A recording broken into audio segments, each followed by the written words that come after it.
Alors par où commencer un siècle entier? Eh bien, par le commencement, comme une girouette bien élevée. Par le grand coup de vent de 1789. Cette première chanson reprend et approfondit considérablement le contexte historique de 1789 déjà présenté dans l'album précédent, en y ajoutant des précisions supplémentaires importantes. Elle liste très précisément les 6 à 9 régimes politiques qui se succèdent tout au long du XIXe siècle. La Convention, le Directoire, le Consulat, l'Empire napoléonien, la Restauration monarchique, la Monarchie de Juillet, la Deuxième République, le Second Empire, puis la Troisième République. Elle rappelle également que, malgré cette instabilité politique chronique, les grandes institutions napoléoniennes fondamentales, le Code civil, la centralisation administrative de l'État, l'organisation de la justice, le système des lycées, survivent, elles, à tous ces changements de régime successifs, ce qui explique la solidité durable du pouvoir de la bourgeoisie tout au long du siècle. La chanson introduit également 2 penseurs de la contre-révolution, qu'on découvre que cités avec leurs œuvres et leurs dates communes de publication.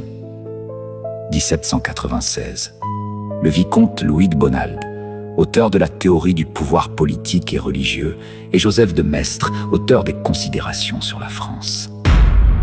Ces 2 auteurs défendent un mouvement fondamentalement antirationaliste, qui revendique la primauté du sentiment et de l'instinct religieux contre l'héritage rationaliste et des Lumières tenus pour responsables des désordres révolutionnaires.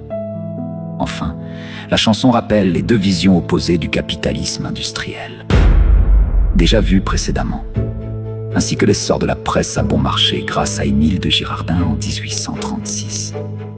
C'est la chanson idéale à écouter en tout premier lieu pour poser solidement le cadre historique, global de l'ensemble du programme, avant d'aborder les mouvements littéraires proprement dits. Poursuivons à présent cette même année fondatrice, sous un tout autre éclairage musical.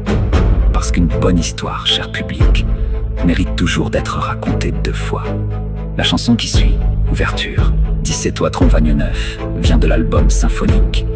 Cette seconde chanson ouvre l'album sur l'événement fondateur de tout le programme, la Révolution française de 1789. Pour bien comprendre le 19e siècle littéraire, il faut d'abord comprendre que la Révolution ne se contente pas de remplacer un roi par un autre.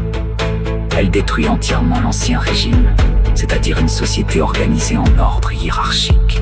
Le clergé, la noblesse, le tiers-état, au profit d'une société bourgeoise et capitaliste fondée sur l'égalité juridique des individus.